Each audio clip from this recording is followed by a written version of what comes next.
Ja se Liquid ei vaan suostu kuolemaan millään.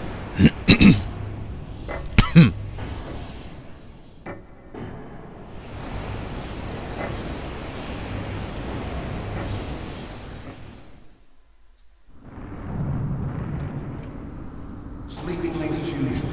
A snake. Liquid. You're still alive. I won't die as long as you still live. Too bad. It looks like your revolution was a failure. Just because you've destroyed Metal Gear doesn't mean I'm done fighting. Fighting? What are you really after?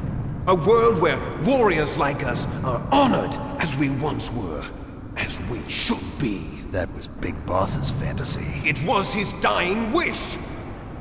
When he was young, during the Cold War, the world needed men like us. We were valued then. We were desired. But things are different now. With all the liars and hypocrites running the world, war isn't what it used to be. We're losing our place in a world that no longer needs us. A world that now spurns our very existence. You should know that as well as I do. After I launch this weapon and get our $1 billion, we'll be able to bring chaos and honor back to this world gone soft.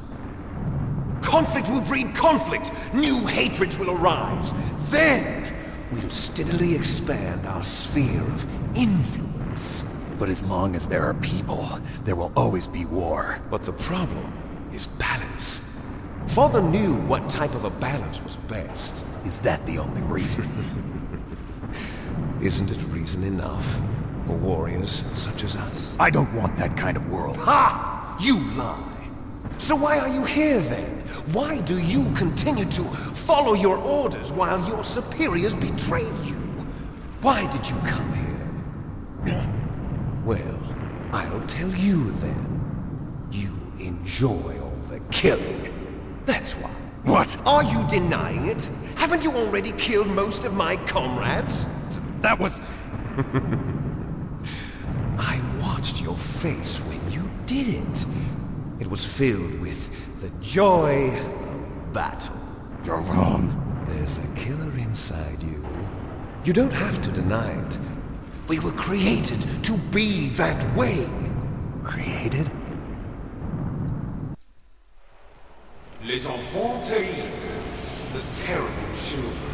That's what the project was called. It started in the 1970s.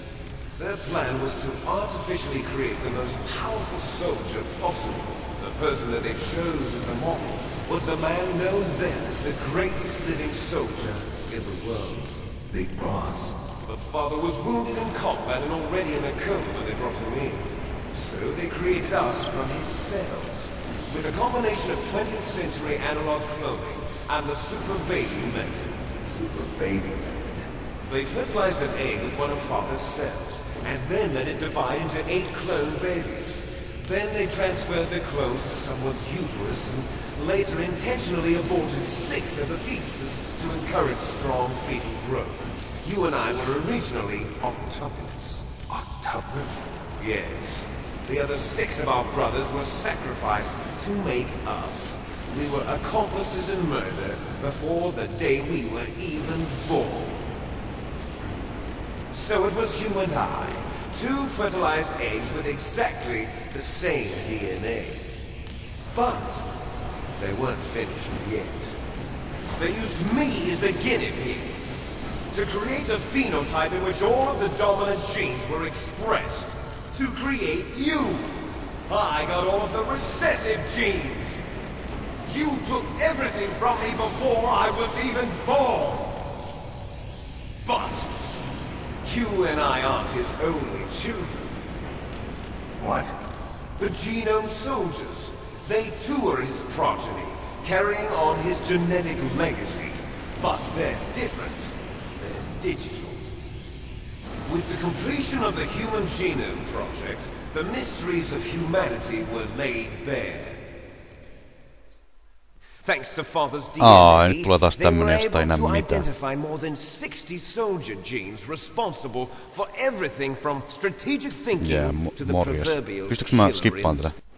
Noin. Genome soldiers. That's right. They are our brothers, created artificially through the alignment of nucleotides to mimic our father's genes.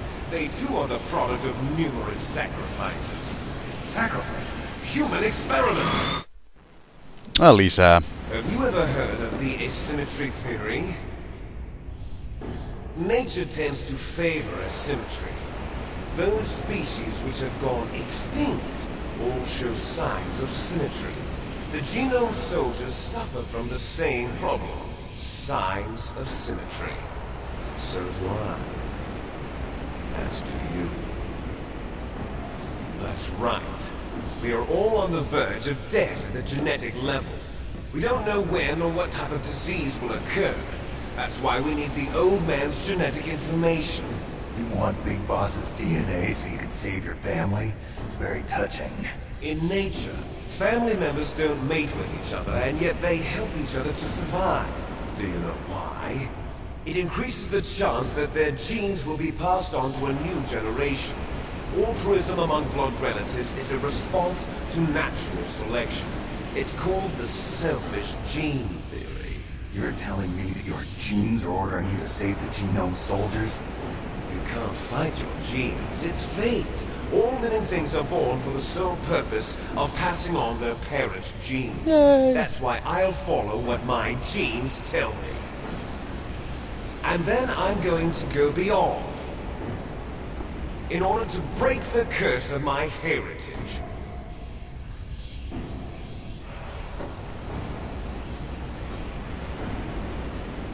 And to do that, first, I will kill you.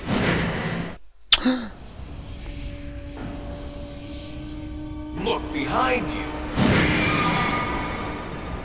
Meryl! Is she alive? I'm not sure.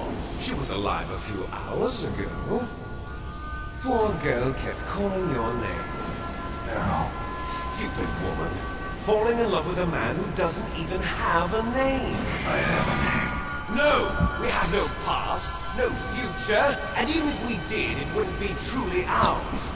You and I are just copies of our father, Big Boss. Let Meryl go. As soon as we've finished our business, we're almost out of time. You're talking about Fox Die. No. It seems now that the Pentagon knows that Metal Gear is destroyed. They've arrived at a decision. They won't even need a BDA. If you want the details, why don't you ask your precious Colonel Campbell? Colonel, can you hear me? Yes, I'm listening. What is the Pentagon trying to do? Colonel, answer me. The Secretary of Defense has taken over active control of this operation. He's on his way there by AWACS. What for? To bomb the place. What? Not only that, B-2 bombers just lifted off from Galena Air Force Base. They're carrying B-6113 surface-piercing tactical nuclear bombs. What? Metal Gear is destroyed. Tell the Secretary of Defense. The Secretary of Defense heard that Naomi double-crossed us, and he's worried about Fox Die. Now that there's no more danger of a nuclear strike from Metal Gear, he's going to do whatever's necessary to cover up the truth of what really happened here. He's going to drop a nuclear bomb to vaporize all the evidence along with anyone who knows anything. Don't worry, Snake. I'll stop the nuclear strike. How? I may only be a figurehead here, but I'm still officially in command of this mission. If I issue an order to delay the strike, it'll confuse the chain of command and at least buy you some time. It'll give you a chance to escape. But, Colonel, if you do that... It's okay, Snake. The truth is, Foxhound was already the subject of an undercover investigation. Meryl was transferred to this base just before the terrorist attack as a way of manipulating me. Those bastards. I'm sorry. They forced me to cooperate in exchange for her life. You better get out of there, Snake. Are you sure? It'll be bad for you. Don't worry. It's the least I can do for you, after all the lies. Colonel. I'm ordering them to cancel the bombing run. After that, there's no turning back. What? What are you doing? What? Snake! Mei Ling, what happened to the Colonel? I don't believe it. What happened?